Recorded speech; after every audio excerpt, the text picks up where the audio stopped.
예, 안녕하십니까. 산호입니다. 반갑습니다. 자, 제가 어제 영상에서 여러분한테 설명드린 내용이 뭐냐면, 장이 안 좋을 때, 장이 이렇게 폭락을 할 때, 이런 것을 이용해서 매집하는 종목을 찾아보세요. 이렇게 말씀드렸습니다. 그 말의 의미는요, 근데 보통 어떤 세력이라는 존재가 매집을 할 때, 매집을 비싼 값에 할 수도 있고 저렴하게 할 수도 있는데, 투자하는 사람들의 심리를 이용해서 매집하는 경우가 있거든요. 예를 들면 장이 아주 안 좋을 때 매집에 나선다면 보통의 심리는 매도 심리가 더 강한 상태죠. 자, 장이 안 좋을 때 보통 사람들의 심리는 매도 심리가 강하다. 그 매도 심리가 강할 때 매집을 하면 평소보다 매집이 잘 될 수 있다. 이런 의미겠죠. 장이 좋을 때는 다른 사람들도 막 매수에 들어오겠지만 장이 나쁠 때는 매수를 망설이거나 또는 매도를 조금 더 많이 하게 되는 경향이 있겠죠. 그래서 이렇게 장이 안 좋을 때 제가 적극적으로 매집한 종목을 찾아보세요. 이렇게 설명드린 거거든요. 그래서 보시면 오늘 상승하기 전에 매집인지 매도인지 모르는 어떤 행위들이 이렇게 있었다라는 겁니다. 그죠?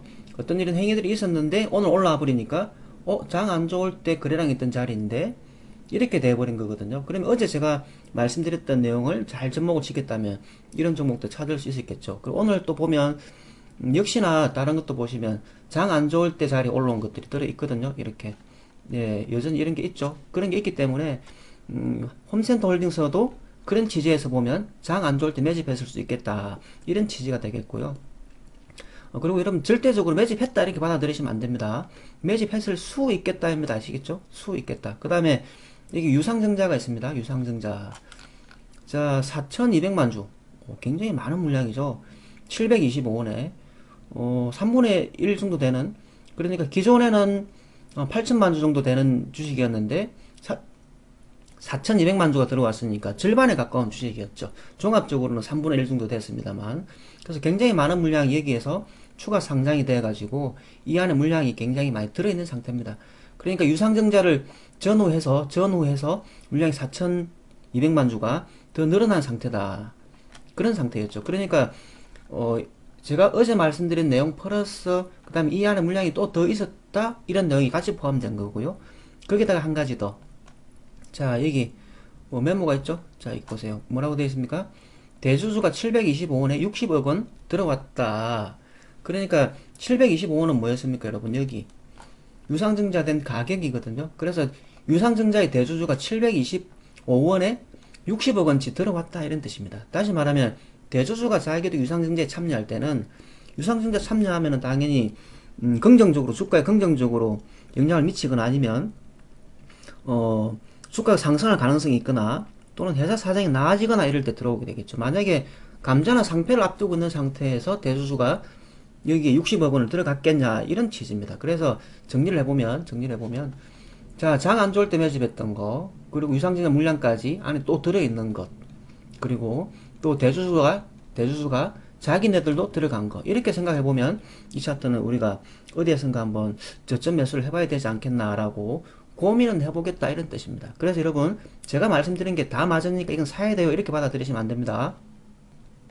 주식시장의 방향이나 무언가를 절대적으로 똑바로 정확하게 알 수 있는 방법은 없습니다. 그래서 우리가 의심을 해보자면 이런 것들이 많이 겹치면 매매했을 때 매매 성공 확률이 조금 더 올라갈 수 있겠다 이렇게 활용을 해야 된다는 거죠. 예, 그렇습니다. 자, 그리고 제가 한국선제 한번 더 볼게요. 한국선제. 한국선제도 뭔가 일이 있었죠. 장 안 좋을 때. 그리고 지금 뭐 원봉이지만 어제보다는 종가가 높은 상태고. 자, 한국선제가 어떤 종목인가 하고 뒤져봤더니 자, 여러분 제가 홍준표라고 검색을 했습니다. 홍준표. 자, 홍준표라고 검색했는데 자, 이게 12시간 전에 상승세 심상치 않네. 중도 20대 약진 눈에 띄네 이렇게 돼 있죠.